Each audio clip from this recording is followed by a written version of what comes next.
Have you ever trusted someone only to realize later that they never deserved it?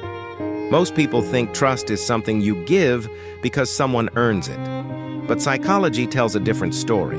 The truth is, our brains are wired to trust long before trust is actually deserved. That's why intelligent people get manipulated, why good people get betrayed, and why some of the biggest mistakes in our lives begin with the simple belief that someone is exactly who they appear to be. In this video, you'll learn why we trust the wrong people, the hidden psychological shortcuts behind trust, and how to protect yourself without becoming cold, suspicious, or afraid of others. Trust is one of the most important abilities humans have. Without it, friendships wouldn't exist, families couldn't function, businesses would collapse, and society itself would struggle to survive. Every day, we trust complete strangers. We trust pilots to fly airplanes, doctors to make the right decisions, drivers to stay in their lane, and the people closest to us to be honest with us. Trust isn't a weakness. It's a survival tool. In fact, psychologists believe that humans evolved to trust because cooperation helped our ancestors survive. The people who worked together, shared resources, and relied on one another had a better chance of making it through difficult times. The problem isn't trusting people. The problem is trusting too quickly, because our brains are designed to make fast judgments. Within seconds of meeting someone, we begin deciding whether they seem trustworthy. A warm smile, a confident voice, a shared interest. Sometimes that's all it takes. But trust earned in seconds can take years to truly verify. And that's where many people get into trouble. Not because they're foolish, not because they're weak, but because being human means wanting to believe the best in others. And sometimes, that desire blinds us to what we should have seen from the beginning. By the time most people recognize a problem, the warning signs were already there. The truth is, red flags are rarely invisible. They're usually ignored. The first red flag is inconsistency. Someone's words and actions don't match. They make promises they don't keep. They say one thing today and something completely different tomorrow. But instead of questioning the pattern, we focus on the moments when they were kind, and we convince ourselves they'll change. The second red flag is excessive charm. At first, this feels wonderful.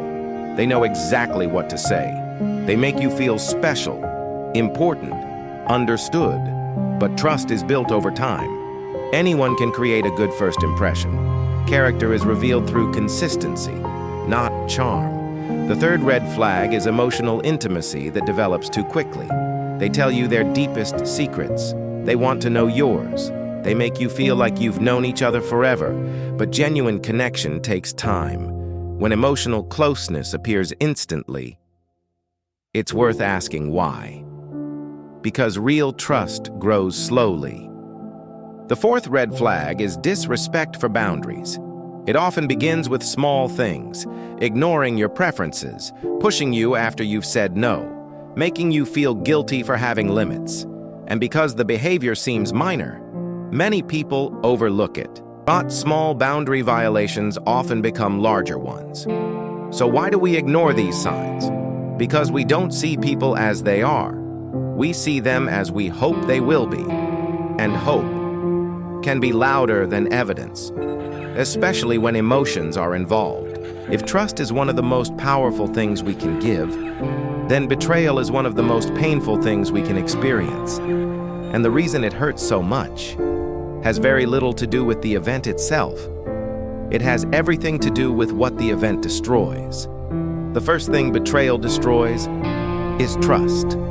Not just trust in another person, trust in our own judgment. Please take 1 second to click the like and subscribe button.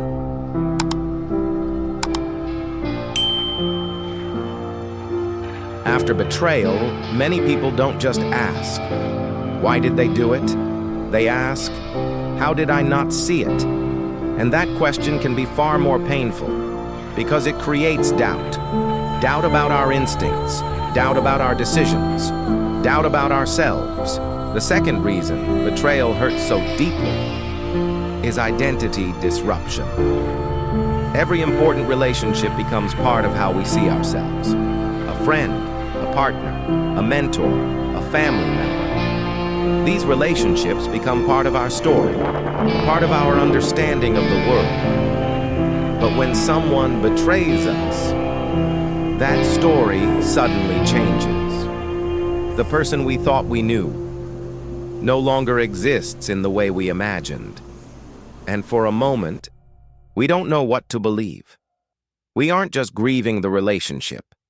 We're grieving the version of reality we built around it.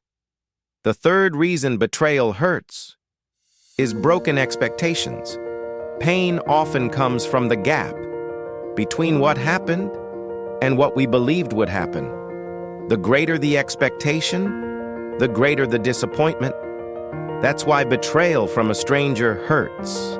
But betrayal from someone you trusted can feel devastating, because the wound isn't created by their actions alone. It's created by the future you imagined with them. The plans, the memories, the trust, the certainty, all of it changes in an instant.